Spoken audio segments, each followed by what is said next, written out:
napawi, ngayon ay may ngiti. Doon sa bukal ng tubig ng buhay, sa Diyos ako'y laging magpupuri. Sa Diyos ako'y laging magpupuri. Sa Diyos ako'y laging magpupuri.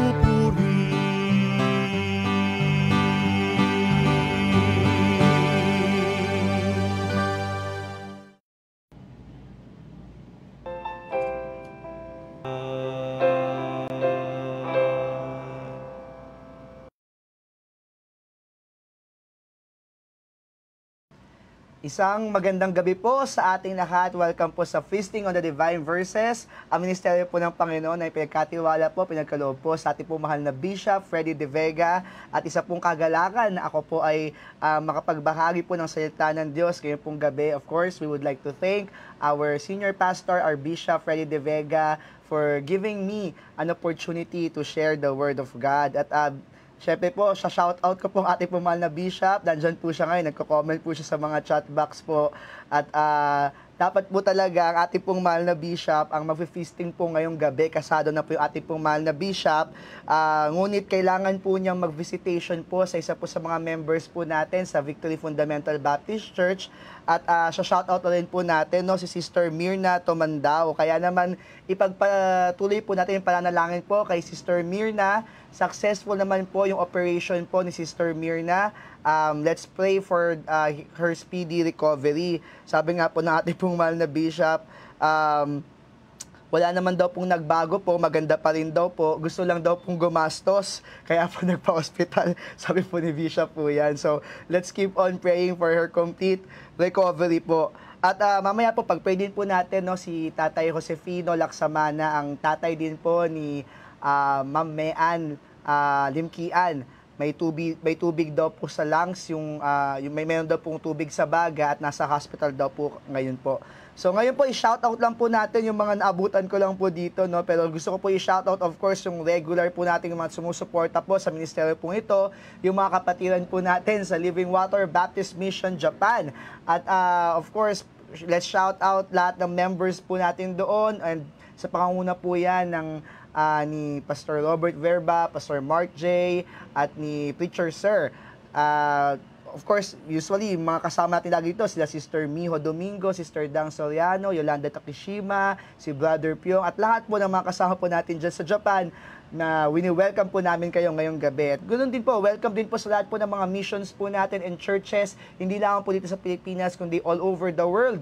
Binabati po natin ang mga kapatiran po natin from Living Water Baptist Mission Milan, Italy, Living Water Baptist Church, Paris, France, Living Water Baptist Mission London, kung may gising po sa Canada ngayon, Living Water Baptist Mission Canada, and ganoon din po, binabati rin po natin lahat po ng taga Living Water Baptist Church Santa Mesa, Manila, Philippines, at Victory Fundamental Baptist Church.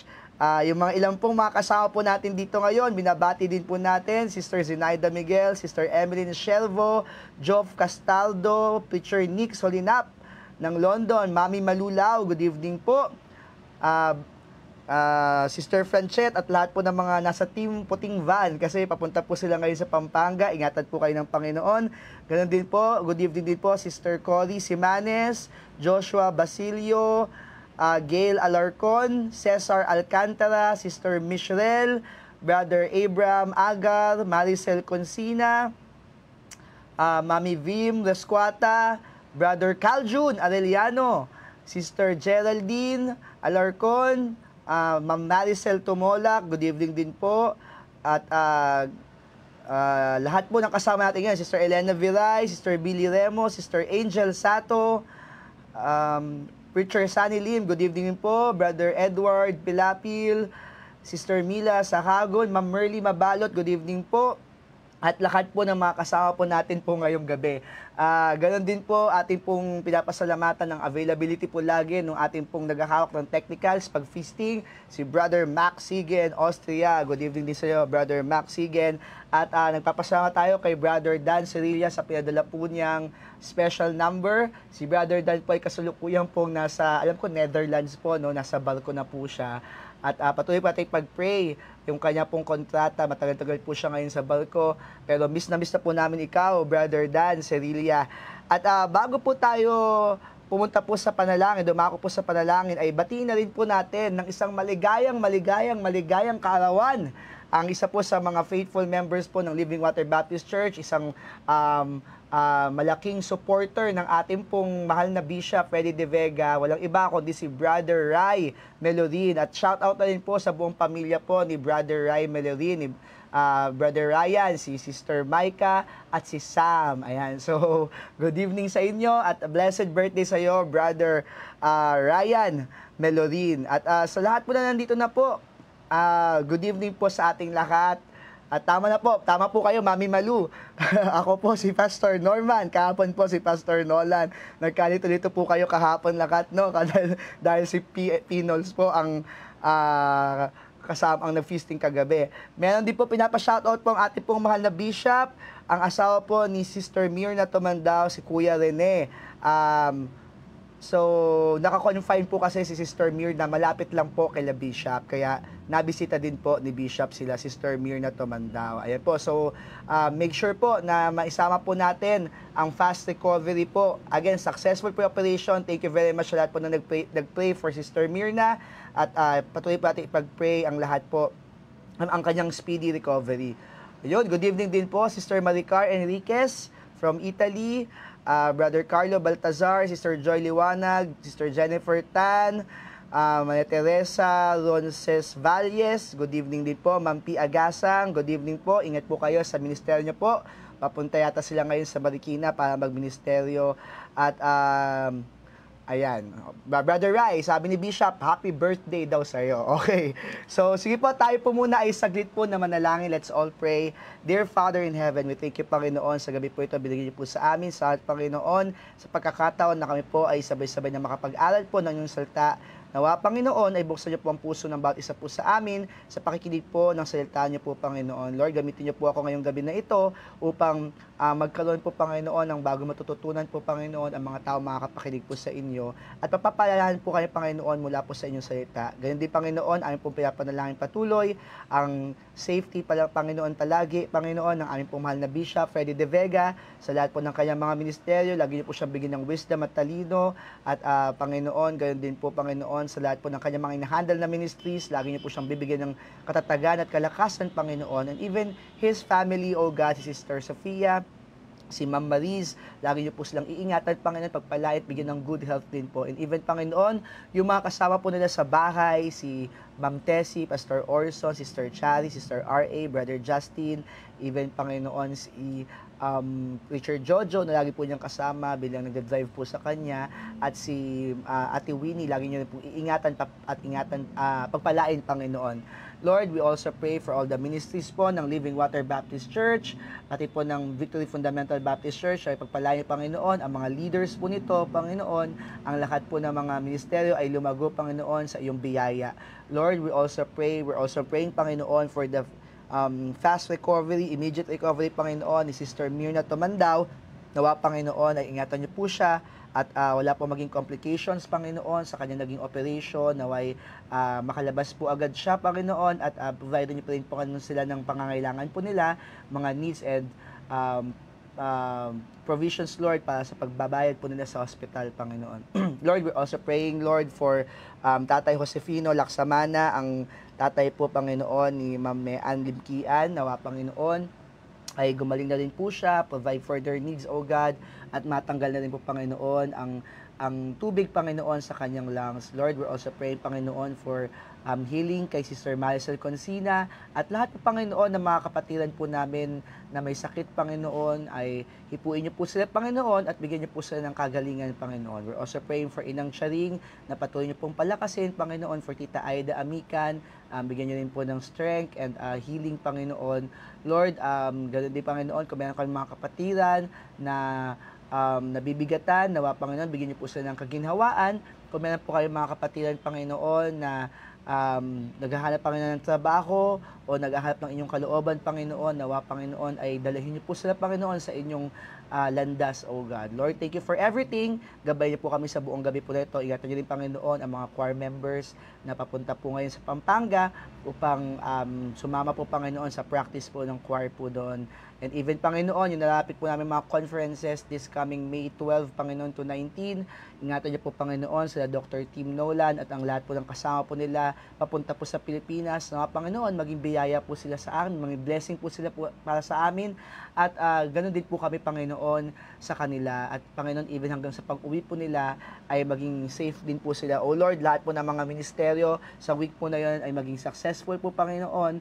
At magligtas po kayo ng mga kaluluwa, mag-revive po kayo ng mga mananampalataya. At Panginoon, maging revival po, Panginoon, ang week po na yan para po sa aming lahat dito po sa Pilipinas. Lord, gabayan niyo po patuloy, Panginoon, ang leadership po na aming pong mahal na bishop. At lagi niyo po siyang bibigyan, Panginoon, ng lakas, Lord, in leading us, O God. Lord, thank you for your blessings, thank you for everything, at gabay niyo po ang bawat isa po sa amin ngayong gabi. Ingatan niyo po, Panginoon, aming pong technicals na Panginoon ay maging maayos po. In Jesus' name we pray.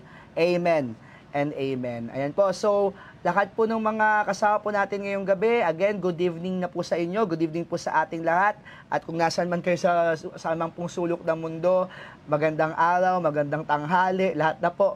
Ayan po. At kung may mga prayer request po kayong nakita po sa ating pong chat box na maaring hindi ko po nabasa kanina, no? Sana po ay maisama nyo po sa prayers nyo po. Ayan po. So, this time, bago po tayo dumako po sa ating pong message po ngayong gabi, ay makakapakinig pa po tayo ng isa pa pong tanging bilang.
Should I not be put in hell to suffer for all time? It's through the blood. That's all I have to plead. It's through the blood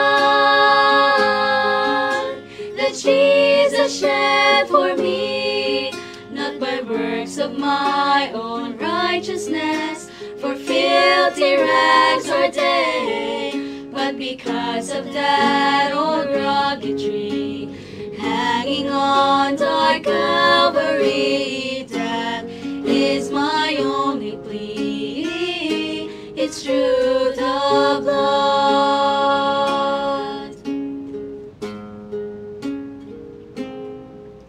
When I'm walking through a valley and I feel there's no way out, when the wind of sorrow threaten me and they turn my world around, that's when I look to Jesus and the price He paid for me.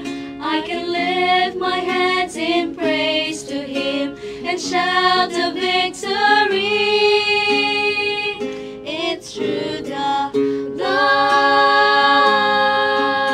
That's all I have to plead. It's through the blood that Jesus shed for me, not by works of my own righteousness, for filthy rags are they, but because of that old rugged tree, hanging on dark Calvary, that is my only plea. It's through the blood. Yes, because of that old rugged tree hanging on to Calvary, that is my only plea. It's through the blood.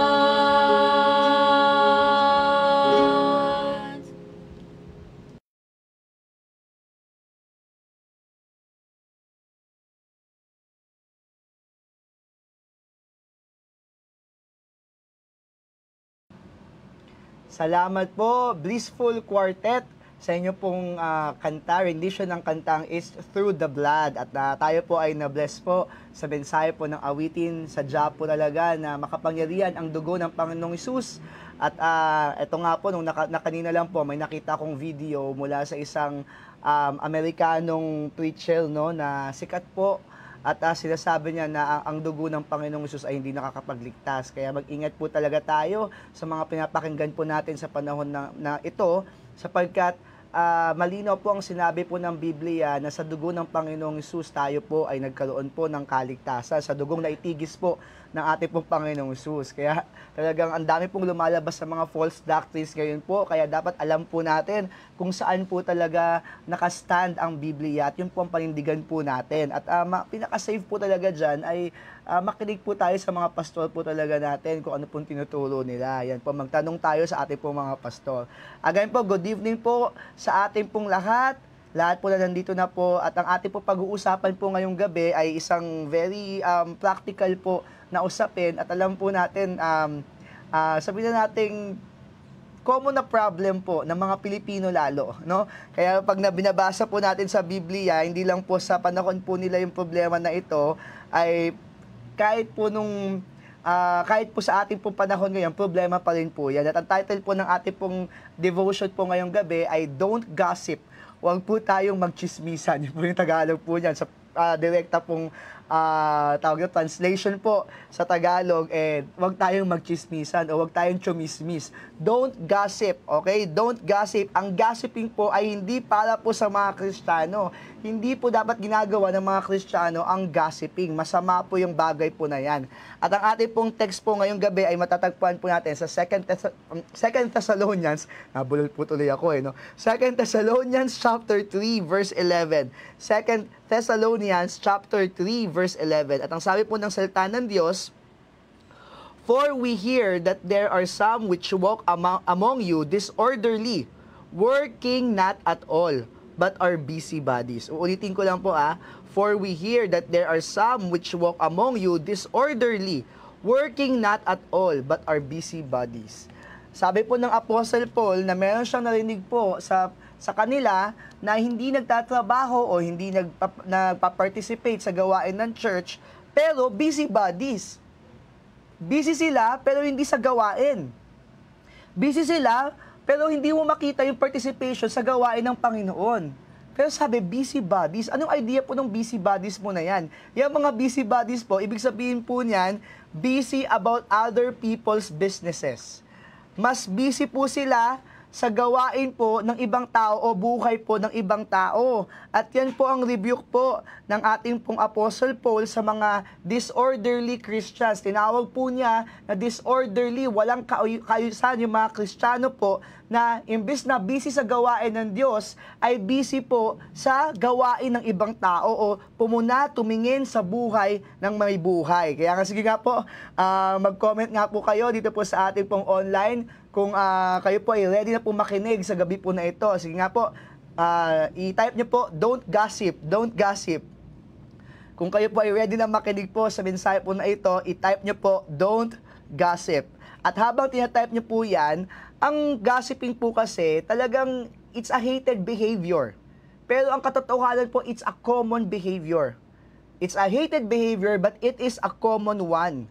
Kaya nga po sa verse 11, dinidescribe po yan ni Apostle Paul na tamad sila pero masipag Parang galit po yung idea niyan eh. Tamad pero masipag sa buhay ng may buhay. Naku, no po ito sa mga Kristiyano, ha? Lalo na kung kahit masipag ka sa gawain ng Panginoon o hindi ka masipag sa gawain ng Panginoon, dapat hindi tayo mag-gossip. Hindi tayo manchismis ng ibang tao. Okay? So, kahit sabihin natin na galit tayo na machismis, di ba? Yun naman po ang usual na galit tayong machismis, pero minsan, tayo din minsan nagagawa natin manchismis. Kaya nga everyone is prone to this habit. Kaya naman po makinig po tayong mabuti dahil ang katotohanan po, kahit tayo po, galit po tayo ng chichismis, pero minsan kung sino pa yung galit na ng chichismis sa atin o nachichismis tayo, sila pala yung number 1 na chismoso or chismosa. At yan po, dapat po isipin natin yan, maging aware na po tayo na hindi po para sa Kristiyano yan. So dapat po maging beneficial reminder po ito sa dangers po ng gossiping. Dahil very dangerous po yung gossiping. Talagang marami pong maaapektuhan po when we're doing this kind of behavior. Hindi po ito para sa Kristiyano. So inuulit-ulit ko po na ang gossiping po ay hindi para sa Kristiyano po. Disorderly po yan, sabi po ni Apostle Paul. Ayan po, okay. Bakit po, dako na po tayo sa ating pong first point. Salamat po sa lahat po ng mga nag-comment. At alam ko nandito na po kayo. Okay. Sige po, itag nyo po yung lahat po ng chichismis po sa inyo. Nabilo lang po. Joke lang po yan. Wag po. Okay, so, bakit po masama ang gossiping? Why gossiping is a big no for Christians? Actually, hindi lang basta sa Kristiyano. Wala talagang may gusto sa atin na ng chichismis eh. Ayaw natin ng mga ganyan eh. Pero bakit big no po yan? Number one po, it is a waste of time.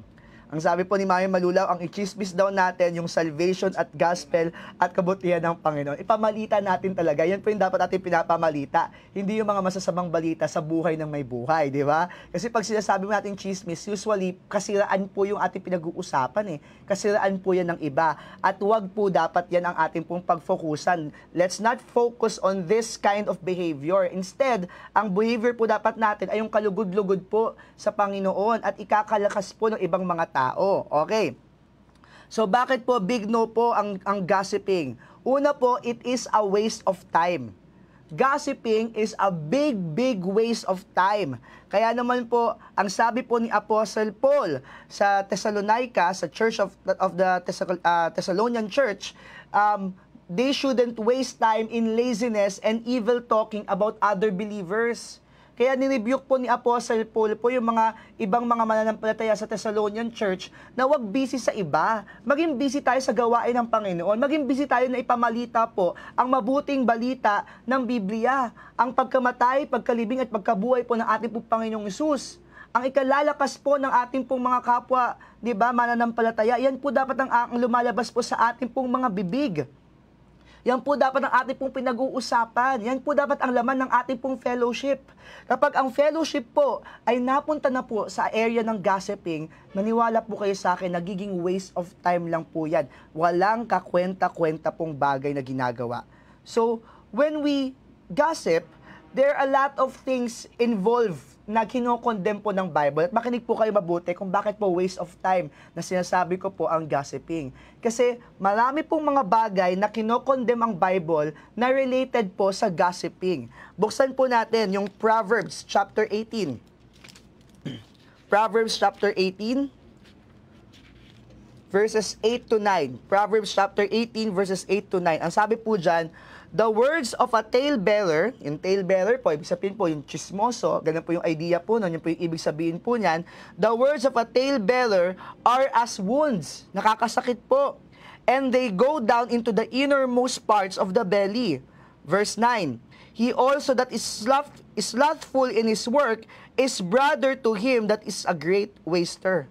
So, pansin niyo po yung mga ginamit pong words, na yung talebearer ay nakakasakit daw po ng puso, and also, yung slothful in his work is a brother to him that is a great waster. Kaya naman, pwede natin masabi na yung gossiping may also be linked to laziness. And God hates both. Galit ang Panginoon sa talebearing, galit ang Panginoon sa pagchichismis, sa gossiping, galit din ang Panginoon sa katamaran. At alam niyo po yung realidad po ng buhay, na minsan kaya tayo busybody, kaya tayo Ano tayo, may time para mag-chismis kasi wala tayong ginagawa eh. Kaya sabi niya po, Apostle Paul marami sa inyo disorderly. Hindi nagtatrabaho pero busy pa sa iba. Kung minsan, kung sino pa yung, alam mo yun, nakikita natin dito sa pag-aaralan po natin na kapag ang isang tao tamad, pwede rin po yung isa sa habit po niya, pang-chichismis. Kaya yung mga nang-chichismis po sa paligid, i-check nyo po, baka mamaya. Link po yan sa katamaran. Kaya nga 'di ba yung isa po sa mga picture po ng chismisan, ano po? Yung mga nakatambay po sa kanto, 'di ba? Usually, yung mga nakatambay sa kanto, yung mga lalaking nag-iinuman, for example, anong ginagawa yan? Chichismisan sa buhay ng may buhay, yung mga nanay na walang ginagawa, ang ginagawa lang nila, nagbubulong-bulungan, mga marites. Di ba? Parang ganun yung idea po ganun po yung idea. So, when you're not doing something, you are very prone to gossiping. Kaya may ganun, may relationship. There is a relationship between gossiping and laziness. And even if you're actually busy at work, no, kapag may time ka sa gossiping, hindi pa rin yan nakakalugod po sa mata ng Panginoon. At isang questionable behavior po kapag ang isang Kristiyano ay nanchichismis or nagga-gossip. That is not pleasing in God's sight. Bakit tayo magde-devote ng oras natin? Ito po tanong niyo po yung mga sarili po natin, no? Bakit po tayo magde-devote ng mga oras po natin sa paninira sa ibang tao? Bakit po tayo magde-devote ng oras natin para pag-usapan yung kahinaan o kasiraan ng ibang tao when we can use this time to pray for that person and to praise God? Isipin natin kasi minsan napapag-usapan din talaga yung mga certain issues, may purpose din po talaga yon. Hindi naman necessary chismis agad yon or gossiping, lalo na kung may purpose kung bakit pinag-uusapan. Pero kapag para sa kasiraan at hindi edifying, talagang wala naman ikaw magagawa doon, gusto mo lang ikalat yung ganong klaseng kwento, why do you do that? Why do we do that, di ba? Bakit natin gagawin po yung mga bagay po na ito when we can use this time to pray for that person? If we really have concern for that person, bakit natin pag-pray yung tao na yon, and let's use the time to praise the Lord instead. Use our time wisely na ikalulugod ng ating pong Panginoon. Kaya naman, ang dapat po natin itanong sa ating pong mga sarili while listening to this message, do we glorify God when we speak? Kapag meron tayong napag-usapan na isang tao sa isang fellowship or isang, di ba, may kasama tayo or whatever, nag-glorify ba natin ang Panginoon kapag pinag-usapan natin sila? So, yun dapat isipin natin, lahat ba ng lalabas sa bibig natin, do we glorify God? Do we spend our time in worthwhile conversations with our brethren? Kasi baka mamaya yung pinag-share natin ay mahina din na kapatiran. Yung pinag-share natin ay hindi naman niya kayang i-comprehend yung ganong klaseng issue. Baka mamaya, imbis na mapunta siya sa magandang path, ma-offend pa siya o ma-discourage pa siya. So, isipin talaga natin, kapag tayo po nasa fellowship, na mga kaibigan po natin, na mga kasama po natin sa church, mga kapatiran po natin, nag-glorify ba natin ang Panginoon? At nakakatulong ba tayo sa ating pong mga kapatiran? Kasi baka mamaya hindi po nakakatulong, mali po yun. Ang gusto ng Panginoon po sa about isa po sa atin ay ma-edify po natin ang bawat isa, ma-encourage po natin ang bawat isa. Hindi po yung, alam niyo po yun, na kapag nagkukwentuhan tayo, puro negative, toxicity, problems, na wala naman benefit po sa atin, kundi ang mangyayari pa po sa atin, disadvantage pa po para po sa ating lahat. So, unang punto po, hindi maganda po yung gossiping. Bakit po? It is a waste of time. It's a waste of time. Lalo na po para po sa ating po mga Kristiyano. Use this time instead to pray for that person, to pray for the brethren, to pray for your pastor, and to praise God. Lalo-lalo na, no, kapag ang pinag-uusapan natin si pastor, mag-ingat po tayo kasi alam nyo po, ang pastor po ay bigay po ng Panginoon sa atin, galing po sa puso ng Panginoon. Kung meron mang kakulangan si pastor o kahinaan si pastor, ay huwag nating siraan at huwag nating i-down ang ating pong pastor, huwag nating i-backbite ang ating pong pastor. Kundi dapat po, supportan natin siya at ipanalangin po natin siya. At kung may problema talaga tayo kay pastor, ba't di tayo pumunta kay pastor? Upang, di ba, sabihin ang problema po na ito. Hindi yung pag-uusapan po ng Sabi nila dito, putol dila daw po. Wag naman po, no? Wag nila po magsalita, no? Tama. Gabi po yung mga comment po dito.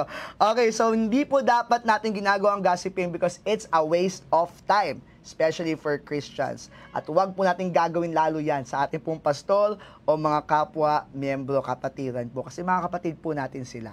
Okay, why gossiping is a big no? Number 1, it's a waste of time. Number 2, it's a waste of teachings. It's a waste of teachings. Alam niyo po ba na gossiping can divide the brethren? Gossiping can divide the church. Gossiping divides people. It can destroy friendships. Pwede itong alisin yung mga pagkakaibigan because of gossiping. Kasi ang ginagawa po ng gossiping, it brings judgment to others na hindi naman dapat natin ginagawa. Na hinuhusga natin yung isang kapatiran na dapat hindi naman tayo ang judge ng ating pong mga kapatiran. So yan po ang ginagawa po ng gossiping. It doesn't solve problems. It doesn't fix conflicts or behaviors. It doesn't help other believers. Wala pong nagagawang benefit po ang gossiping. Kaya nga sabi ko, alamin nyo po ang purpose kung bakit kayo nag-uusap-usap. Is that to glorify God? Is that to edify the brotherhood, the sisterhood, the church, the brethren, the fellowship? Is it to build other people, to encourage, to enlighten, to teach? Kasi kung hindi po, it's just a waste of teachings. Lahat ng ating po napapag-aralan kapag tayo po ay nag-gossip, ay nasasayang lamang po. A lot of biblical teachings are wasted when we don't apply these biblical principles. So maraming tinuturo ang Biblia na nasasayang lang kapag natin ina-apply. Kaya nga sabi sa James, di ba, be ye doer of the word and not hearers only, deceiving your own selves. At kapag natin siya ina-apply, minsan kaya natin siya hindi ina-apply because we are busy bodies. Mas busy tayo sa buhay ng may buhay. Kaya ang nangyayari po, imbis na i-apply natin yung mga biblical teachings, ituro natin yung mga biblical teachings, ang nangyayari po tuloy, because we're busy sa other people, sa buhay po ng ibang tao, nasasayang ngayon, hindi natin na-apply, hindi natin na-share yung mga teachings na natutunan po natin. Tingnan nyo po yung ilang po mga verses po na babasahin ko po, no? Bubuklat po tayo ng ilang mga verses. Sabi po sa Proverbs chapter 16 verse 20, Proverbs verse 16 verse 28, 16:28, okay. A froward man soweth strife, and a whisperer separated chief friends. Yung whisperer daw, yung bulong ng bulong, nagsiseparate daw po ng mga magkakaibigan. O, kapag tayo po ay naging busybody, naging talebearer, naging gossiper, hindi po natin ina-apply po ang prinsipyo ng Biblia. Nagiging divider po tayo ng mga kapatiran. Tingnan niyo po sinasabi sa Proverbs chapter 26, verse 20. Where no wood is, there the fire goeth out. So where there is no talebearer, the strife ceaseth. Alam niyo po, sa church, kung bakit hindi maputol-putol ang conflicts, ang divisions, dahil merong mga chismoso at chismosa. Ang sabi ng Bible, kapag wala daw talebearer, nawawala din daw po ang division, ang strife, ang hindi pagkakaintindihan. Okay, next, Proverbs chapter 6. Sabi po sa Proverbs chapter 6 verses 16 to 19. Magaganda po itong mga verses po na ito eh. Okay.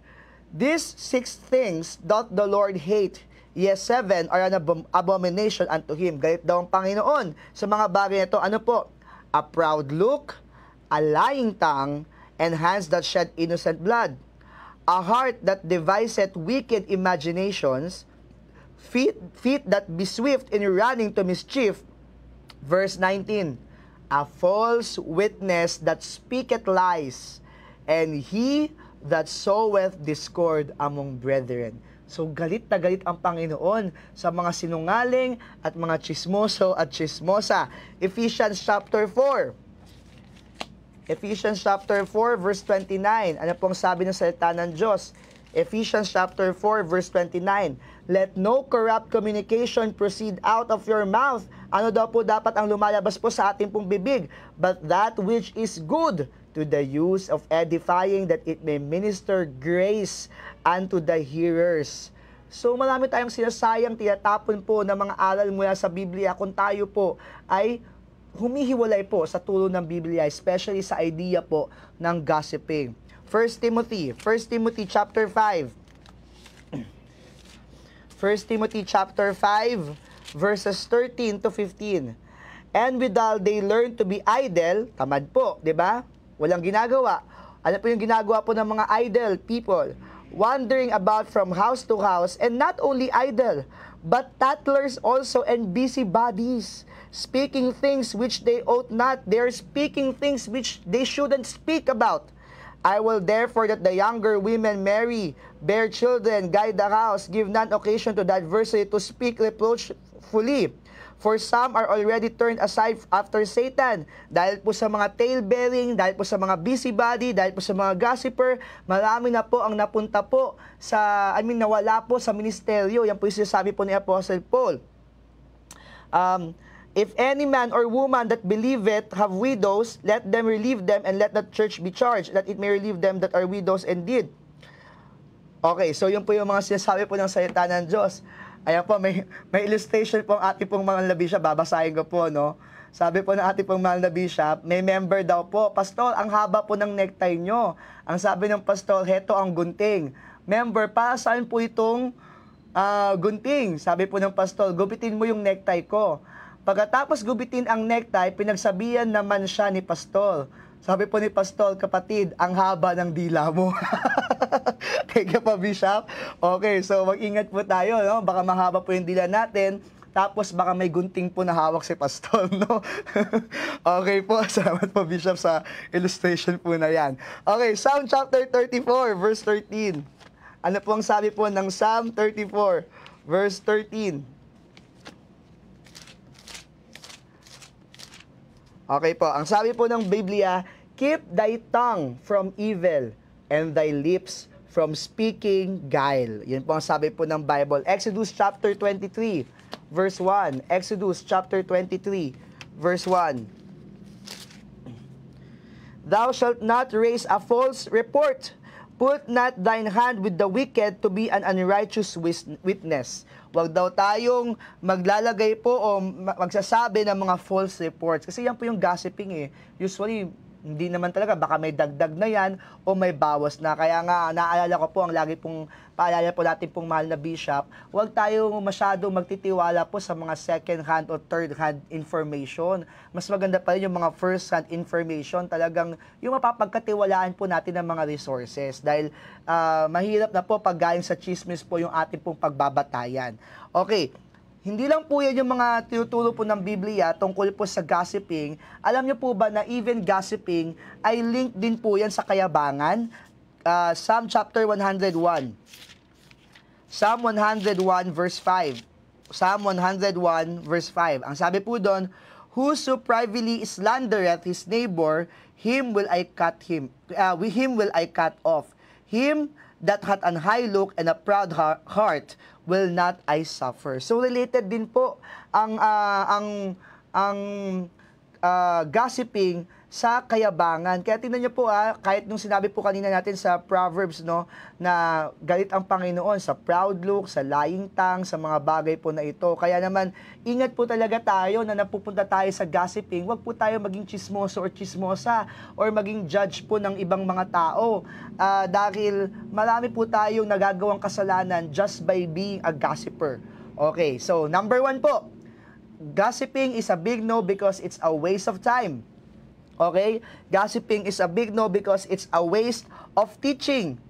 And gossiping is a big no because it's a waste of targets.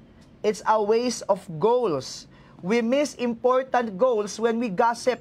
Pag tayo po ay dumadako sa chismisan, na mimiss po natin yung mga importanteng dapat nating matupad o dapat nating i-reach para sa Panginoon. Ang gusto po ng Panginoong Jesus para po sa atin ay maging united tayo in spirit and in mind, even one mouth in praising Him. Sabi po sa Romans chapter 15, basahin po natin. Ang gusto ng Panginoon, yung iisa po ang ating pong bibig sa pagpupuri po sa Kanya. Romans 15 verses 1 to 6. Ang sabi po ni Apostle Paul, ang sulat po ni Apostle Paul sa Romans chapter 15, verse 1 to 6, we then that are strong ought to bear the infirmities of the weak and not to place ourselves. let every one of us please his neighbor for his good to edification. For even Christ pleased not himself, but as it is written, the reproaches of them that reproached thee fell on me. For whatsoever things were written aforetime were written for our learning, that we through patience and comfort of the Scriptures might have hope. Now the God of patience and consolation grant you to be like-minded one toward another according to Christ Jesus. Tignan niyo po yung sinabi sa verse 6, that ye may with one mind and one mouth glorify God. Ano daw po yung kaisahan po ng ating pong mga bibig? Sa pagpupuri po sa Panginoon, even the Father of our Lord Jesus Christ. Ang problema po sa marami pong mga churches na yung kung saan pa one mouth ang mga tao, doon po sa kasiraan, doon pa sa chismis, doon pa sa mga false reports, doon pa sa mga hindi magagandang bagay. Mali po yun. Ang sabi po ng Biblia, dapat isang isip tayo at isang bibig po tayo sa pagpupuri po sa ating pong Panginoon. Kaya naman pag tayo po ay napupunta po sa chismisan, it's a waste of targets. Our target should be to praise the Lord, to reach people through the message of salvation. Kapag tayo po ay naggagasip, nawawala po yung mga targets po na yan. Nagbe-blur po yung mga goals po na yan. So, we fail to hit our targets, we fail to reach our goals when we focus on other people. Ang sabi naman po ng Biblia, dapat di tayo nakafocus sa mga iba-ibang tao eh. Ang sabi ng Hebrews chapter 12, saan po dapat tayo nakafocus? Kasi pag gossiper ka, ang focus mo dun sa issue sa chismis. Saan po dapat tayo nakafocus? Ang sabi po sa Hebrews chapter 12, verses 1 and 2, wherefore seeing we also are compassed about with so great a cloud of witnesses, let us lay aside every weight and the sin which does so easily beset us, and let us run with patience the race that is set before us. Takbuhin daw po natin yung mga race, yung mga karera po na nilagay po sa atin ng Panginoon. Saan po dapat tayo nakafocus? Sa karera po ba ng iba?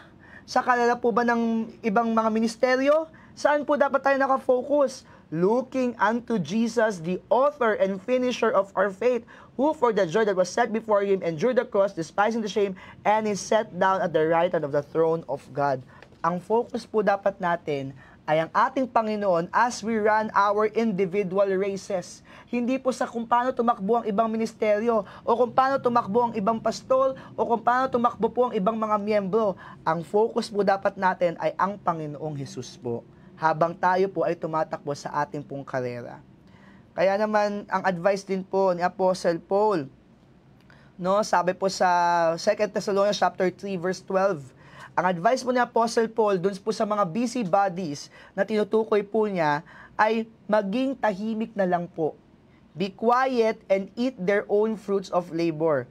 Ang reminder po na yan is to focus on our own life, our own work, and our own achievements, our own wealth.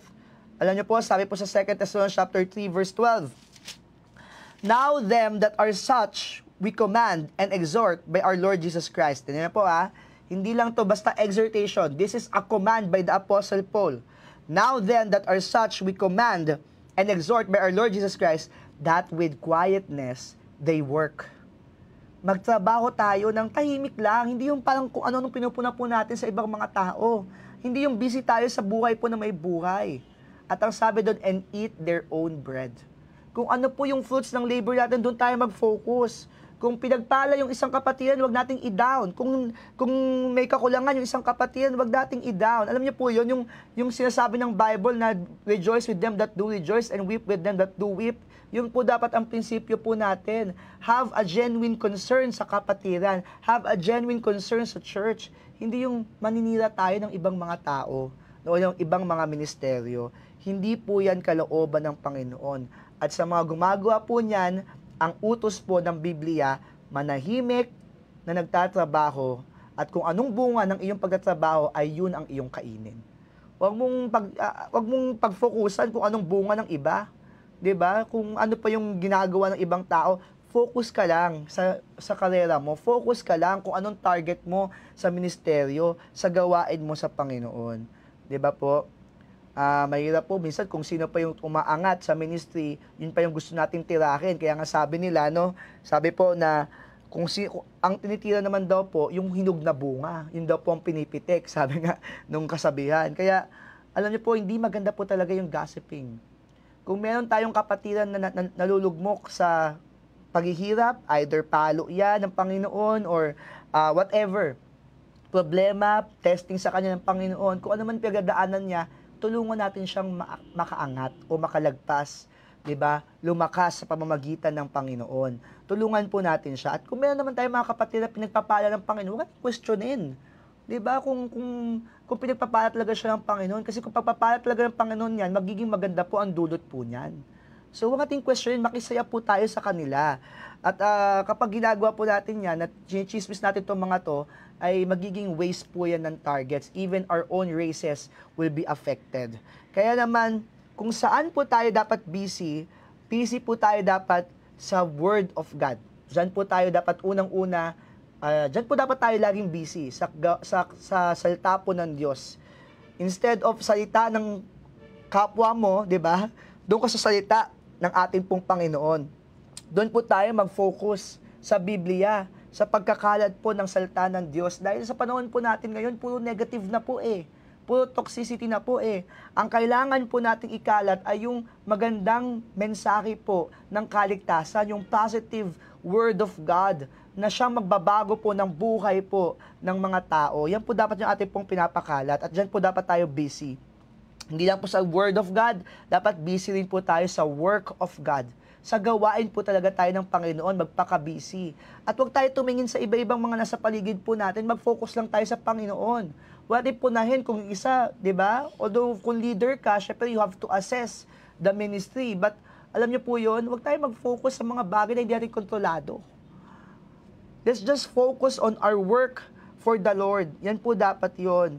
And then, hindi lang po sa work ng Panginoon, dapat nakafocus din tayo at busy tayo na sundin po ang will ng Panginoon. Let's focus ourselves. Let's be busy with God's Word, with God's work, and with God's will. Kung ano pong kalooban sa atin ng Panginoon, doon po dapat tayo busy. Alam niyo po, ang bawat Kristiyano po, ang iniisip dapat natin, nagagawa ko ba ang kalooban ng Panginoon? Kapag ginawa ko bang bagay po na ito, nagagawa ko bang kalooban ng Panginoon? Ang buhay ko ba ngayon ay tumatahak sa kalooban ng Panginoon? Diyan po tayo dapat busy. Kaya naman ang aking pong paalala bilang conclusion po ng ating pong devotion po ngayon pong gabi na ito, ay dapat po i-maintain natin lagi yung ating pong pananampalataya. Let us maintain our faith in the Lord Jesus Christ. Kasi kapag nagagasip tayo, sa totoo lang, bumababa po yung pananampalataya natin sa Panginoon kasi ginagawa natin ang isang kasalanan na hindi kalooban ng Panginoon. Let us maintain our faith in the Lord Jesus Christ. Let us maintain our following, diba? Yung ating pong pagsunod sa Panginoong Hesus, yan po yung ating pong i-maintain sa buhay po natin bilang isang Kristiyano. At isa pong importante po, sa lahat po sa atin, let us maintain our focus in the Lord Jesus Christ. Christians, the reminder and the rebuke of this message is, don't gossip. Tayo po'y manalangin, let us pray. Dear Father in Heaven, thank you Panginoon sa message po nito na inyo pong binigay po sa amin. Mga Panginoon ay makinabang po ang bawat isa po sa amin na mapalalahanan po na wag po kaming pumunta sa area po ng gossiping sapagkat hindi nyo po ito kalooban at hindi po kayo nalulugod Panginoon kapag kami po ay i-involve Panginoon sa gossiping, sa busybody, pagiging busybody Panginoon na mas busy pa po kaysa sa iyong gawain, kundi sa buhay pa po ng iba kami busy. Lord, sana po wag po kami ma-label, Panginoon, as a gossiper, wag po kami magkaroon ng ganitong klaseng testimony, at kung meron man, Panginoon, sa mga nakaparinig na ganito po ang kanila pong nagagawa, patawarin niyo po sila, Panginoon, at baguhin niyo po sila, Panginoon, ng inyong salita. Nawa, Panginoon, this time, talaga ang focus namin ay walang iba kundi sa Panginoong Hesus lamang. May we maintain, Panginoon, our obedience to your word, at Panginoon, malugod po kayo, Panginoon, sa lahat po ng aming pong gagawin, especially, Panginoon, sa mga lumalabas po sa aming pong bibig. May we become encouragers in the ministry, O God, especially to our pastor. Nawa, Panginoon, maging encourager at supporter kami ng aming pong pastol. Nawa, Panginoon, maging unifier po kami at wag po kami maging divider, Panginoon, ng ministeryo. At Panginoon, sana po sa lahat ng bagay, Panginoon, ikaw ang lagi mapapurihan. Thank you for everything, O God. In Jesus' name we pray. Amen and amen.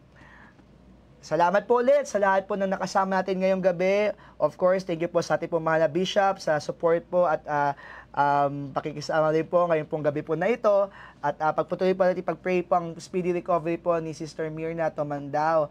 At yung ganun din po yung healing po kay Brother, kay Tatay Josefino Laksamana. At again, good evening po sa ating lahat, sa mga kasama po natin ngayong gabi. Nawa po ay may natutunan po tayo sa mensahe po ngayong pong gabi na ito. At gabayan po tayo lahat ng Diyos. Good evening po sa ating lahat. Ito po ang Feasting on the Divine Verses.